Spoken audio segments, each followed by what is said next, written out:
Hello everyone and welcome again to Pathfinder. आज इस lecture में हम चर्चा करेंगे कि जो रुपया है किस तरीके से अपने ऑल टाइम लो पे अभी चल रहा है। वैसे अगर हम थोड़ा देखें तो पिछले कुछ महीनों से हमेशा यही न्यूज़ आ रही है कि रुपया अपने निम्नतम स्तर या ऑल टाइम लो पे चल रहा है। और अगेन यहाँ पे हमें देखने को मिल रहा है कि 81.5 को आज क्रॉस कर गया है, और अगर आप देखेंगे तो ये 65 तक ये पहुँच जाता है नीचे आके। तो रुपए की जो एक्सचेंज रेट है, मतलब यहाँ पे अगर इसको देखा जाए $1 के मुकाबले हमें जो है $1 लेने के लिए कितना रुपया चाहिएगा। सो दिस इज 81.5 और 81.6। तो इसे हम कहते हैं डेप्रिसिएशन, मतलब रुपया जो है क्रैश कर रहा है, या रुपए की जो वैल्यू है किसी भी फॉरेन करेंसी के कंपैरिजन में, जैसे यहाँ पे डॉलर के कंपैरिजन में कम हो रही है। क्योंकि एक समय पे ये वैल्यू 70 थी, फिर हमने देखा 74 76 तक। तो आपने देखा होगा पिछले कुछ महीनों में 74 76 के बाद 77 78 बड़ी जल्दी ये नीचे आया है। इसका मतलब हमारा जो करेंसी है वो डेप्रिसिएट कर रहा है। तो इसका रीज़न क्या है, क्यों ये ऑल टाइम लो की तरफ जा रहा है? क्या आने वाले टाइम में हम एक्सपेक्ट कर सकते हैं, क्या रुपया और नीचे गिरेगा? कैसे इसका रिलेशन है? डेफिनेटली यूएस तो बड़ा फैक्टर है ही, लेकिन यहाँ पे चाइना और जापान कैसे, मतलब उनकी जो मॉनेटरी पॉलिसीज़ हैं वो कैसे यहाँ पे इन्फ्लुएंस कर रही है, हमारे ऊपर इसका क्या इम्पैक्ट होता है, कैसे ये जो एक्सचेंज रेट्स हैं ये डिसाइड होती हैं। तो ये बहुत सारे ऐसे क्वेश्चन हैं एग्जाम के पॉइंट ऑफ व्यू से इंपॉर्टेंट है। पूरे इशू को डिटेल में देखते हैं। आगे बढ़ने से पहले this is a brief introduction about me. My name is Rahul Bharadwaj. ये मेरा टेलीग्राम चैनल है जिस पे आप मुझे फॉलो कर सकते हैं। इसके अलावा फ्री स्पेशल क्लासेस के लिए इस लिंक पे आप मुझे फॉलो करिए, और अनअकैडमी के साथ आप जुड़ सकते हैं पूरी यूपीएससी प्रिपरेशन के लिए, जहाँ पे आपको 1 पॉइंट सॉल्यूशन मिल रहा है।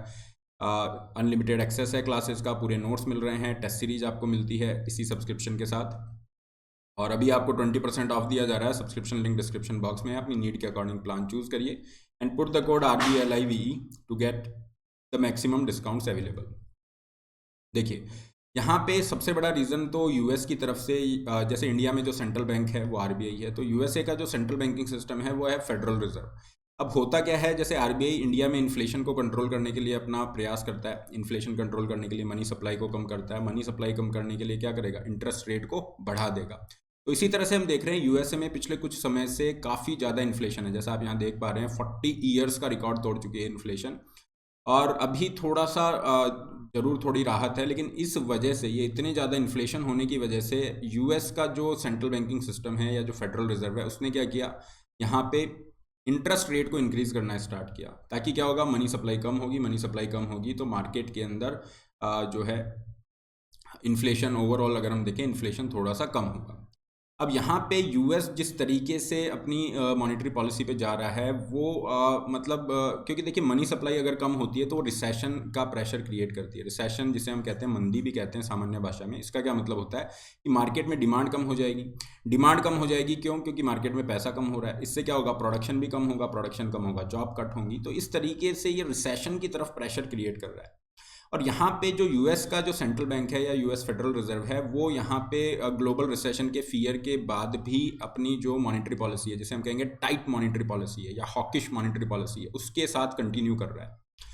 और इसीलिए हम देखेंगे कि एक पैनिक क्रिएट हो रखा है, चाहे वो ग्लोबल रिसेशन के माध्यम से हो या यूएस की जो मनी मॉनेटरी पॉलिसी टाइटनिंग है उसकी वजह से। तो ये जो पैनिक क्रिएट हुआ है उसकी वजह से आप देखोगे डॉलर इंडेक्स है ना, ये काफ़ी स्ट्रांग हो गया है। इसका मतलब है कि डॉलर की डिमांड लगातार बढ़ती जा रही है। वाई?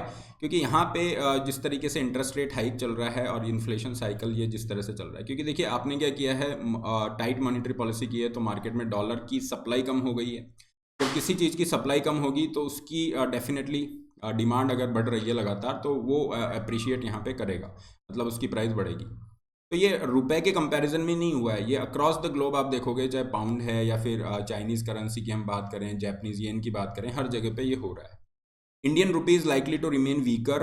क्यों? क्योंकि इन्वेस्टर्स एक्सपेक्ट कर रहे हैं कि यूएस फेडरल रिजर्व जो है ये रेट हाइक कंटिन्यू करेगा, ठीक है, इन्फ्लेशन कंट्रोल करने के लिए। तो इससे क्या होगा, वहाँ पे अगर आपकी डॉलर पहले बड़ा इजीली मिल रहा था लेकिन अब उसकी सप्लाई कंपैरेटिवली लिमिटेड हो जाएगी, तो इमर्जिंग इकोनॉमी में जो इन्वेस्टमेंट है, जो फॉरेन इन्वेस्टमेंट आ रहा है, स्पेशली पोर्टफोलियो इन्वेस्टमेंट, वो थोड़ा कम रहेगा।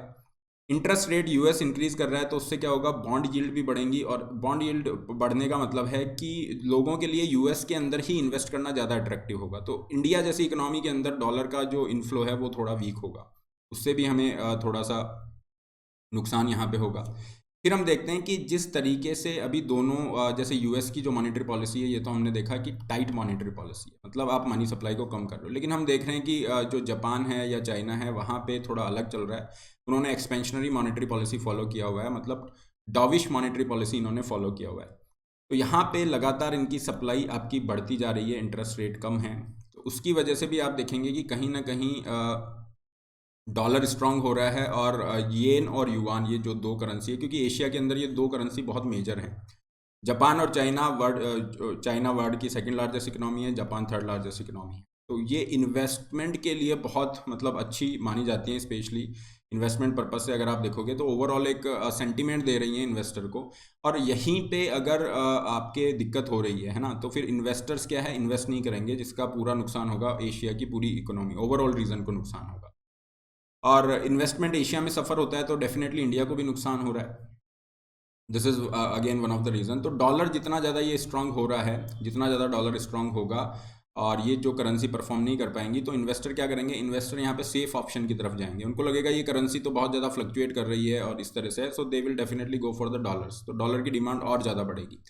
तो इस तरीके से अगर चलता रहा तो आप देख रहे हैं यहाँ पे लिखा हुआ है crisis level risk looms in Asia. तो अगर इस तरह की सिचुएशन रही तो क्राइसिस लाइक सिचुएशन बन सकती है, जहाँ पे जो फॉरेन इन्वेस्टमेंट है पूरी तरह से बाहर निकालना स्टार्ट अगर लोग कर देंगे, जैसा 97 के अंदर भी रहा था।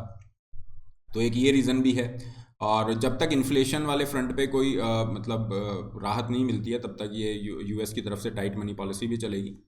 आगे अगर हम यहाँ पे देखें तो ऐसा नहीं है कि इंडिया की करेंसी ही लूज़ कर रही है। अगर हम देखेंगे डॉलर जो स्ट्रांग हो रहा है यहाँ पे, उसकी वजह से अगर हम देखते हैं तो ब्रिटेन का जो पाउंड है या जो दूसरी मेजर करेंसीज हैं, यूरो है अगेन, ये सब आपका नीचे कर रहे हैं, मतलब डेप्रिशिएशन यहाँ पे हो रहा है। Global economic slow down risk यहाँ पे क्रिएट हो रहे हैं, क्योंकि देखिए यहाँ पे केवल यूएसए का ही जो है बैंक नहीं है जो कि मॉनेटरी पॉलिसी को टाइट कर रहा है, मतलब मनी सप्लाई को कम कर रहा है। हम देख रहे हैं बहुत सारे ऐसे बैंक हैं जिन्होंने मनी सप्लाई को कम किया हुआ है। इवन एग्जांपल लें आरबीआई का, तो आरबीआई भी यहाँ पे मनी सप्लाई कम कर रहा है, क्योंकि इन्फ्लेशन का रिस्क है। हम देखें 6% से ऊपर निकल गया है सीपीआई। तो ओवरऑल यहाँ पे अगर मनी सप्लाई कम की तरफ जा रही है तो रिसेशन का रिस्क थोड़ा सा बढ़ जाता है। और डेफिनेटली उसके लिए आप देखोगे तो जो इन्वेस्टर है they will go for the safe options, और डॉलर का जो डिमांड है वो बढ़ता हुआ हमें दिख रहा है। एक और यहाँ पे फैक्टर रहेगा आने वाले दिनों में, आप देखोगे कि आरबीआई जो है उसका डेफिनेटली मॉनेटरी पॉलिसी आ रही है, तो आरबीआई क्या करेगा, अपनी जो रेपो रेट है उसको कैसे इन्फ्लुएंस करता है। रेपो रेट क्या होती है, रेपो रेट होती है शॉर्ट टर्म के लिए आरबीआई जो लोन दे रहा है बैंकों को, उस पर जो इंटरेस्ट रेट ब्याज दर चार्ज करता है वो इंटरेस्ट रेट। तो रेपो रेट अगर यहाँ पे आरबीआई के द्वारा इंक्रीज की जाएगी, जैसा एक्सपर्ट्स कह रहे हैं कि हाँ चांसेस है 50 बीपीएस, मतलब 0.5% इंक्रीज हमें रेपो रेट में देखने को मिलेगा, तो उससे थोड़ा सा हमें राहत मिल सकती है। क्योंकि इंटरेस्ट रेट अगर यहाँ पे ज़्यादा होगी, है ना, इंटरेस्ट रेट अगर ज़्यादा होती है तो उससे क्या होता है, बॉन्ड यील्ड भी ज़्यादा हो जाती है। और अगर आप देखोगे इसे ऐसा समझिए कि इंडिया के अंदर फॉरेन इन्वेस्टर्स के लिए इन्वेस्ट करना ज़्यादा बेहतर हो जाएगा, क्योंकि उनको अच्छा रिटर्न मिल रहा है, so they will more likely to invest in the India in that case. तो इससे क्या होगा, हायर इंटरेस्ट रेट है तो थोड़ा सा स्टेबलाइज यहाँ कर सकती हैं, और ऐसा एक्सपर्ट मान के चल रहे हैं। लेकिन ये मॉनेटरी पॉलिसी आने के बाद ही पता चलेगा किस तरह से चीज़ें रहती हैं। ओवरऑल अगर हम देखें तो आरबीआई भी पूरा प्रयास कर रहा है कि रुपया जो है बहुत तेज़ी से नीचे ना करे।